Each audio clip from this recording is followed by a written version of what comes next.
Ada yang tidak beres. Dia cepat-cepat kembali ke selnya. Begitu dia melangkah masuk, lampu putih langsung berubah menjadi lampu merah. Sel pun seketika menjadi sunyi.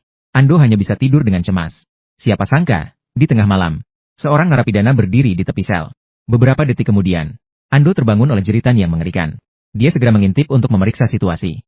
Dia melihat bahwa narapidana itu telah menjadi arang akibat listrik. Dan ini jelas merupakan kekuatan dari level ketiga. Ando memutuskan untuk tidak hanya menunggu tak berdaya. Setiap hari, dia akan memanfaatkan kesempatan saat pergi ke toilet untuk sengaja merusak pipa saluran di dalam dinding. Dia berharap bisa menyebabkan korsleting listrik di lantai, sehingga menciptakan kesempatan untuk melarikan diri. Namun, dia segera menyadari bahwa hanya mengandalkan kekuatan dirinya sendiri tidaklah cukup. Maka, dia mencoba meyakinkan kakak penjara, Lao Bai, untuk bertindak bersama. Namun, sisa hukuman Lao Bai hanya tinggal lebih dari 40 hari. Jadi, dia sama sekali tidak ingin mengambil risiko sebesar itu. Ando yang lemah dan sendirian. Awalnya mengira rencana pelarian akan tertunda lama. Tak disangka, sebuah kejadian tak terduga di hari itu justru membawa sebuah kesempatan. Pada hari itu setelah selesai bekerja, seorang narapidana tua tiba-tiba jatuh dan tidak bangkit lagi. Maka, Lao Bai segera meminta petugas penjara untuk memanggil dokter.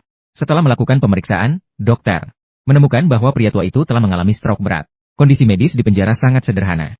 Dokter pun tidak bisa berbuat banyak dalam situasi ini. Maka, dia mengeluarkan semacam obat, bersiap untuk mengantarkan pria tua itu pergi dengan tenang.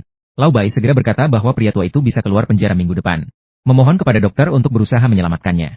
Namun, dokter justru menyatakan, bahkan jika pria tua itu diselamatkan, dia tidak akan pernah bisa mendapatkan kebebasan lagi. Anduo mendengar ada makna tersembunyi dalam kata-kata itu. Maka, dia bertanya apa maksudnya. Dan dokter ini juga merupakan narapidana di penjara. Maka, dia pun mengungkapkan sebuah rahasia. Ternyata, narapidana di sini setelah keluar dari penjara akan dikirim ke penjara lain. Tidak akan pernah mendapatkan kebebasan lagi. Hanya bisa menjadi penderitaan gratis bagi kekaisaran seumur hidup.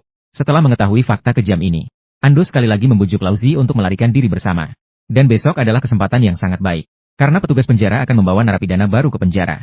Saat ini, lift tidak akan terhubung dengan listrik. Jika bisa mengambil senjata petugas penjara pada saat itu, maka akan ada kesempatan untuk melarikan diri. Lao Bai akhirnya diyakinkan kali ini. Setelah kembali ke sel, dia mengungkapkan kebenaran kepada semua narapidana. Atas seruan Lauzi, semua orang memutuskan untuk memulai aksi pelarian keesokan harinya.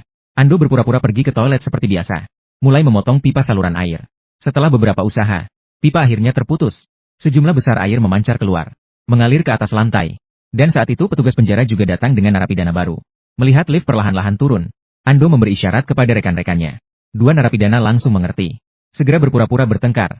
Sementara penjaga penjara tertarik, mereka bertanya. Ando mengambil kunci Inggris, memasukkannya ke dalam mekanisme pengangkat.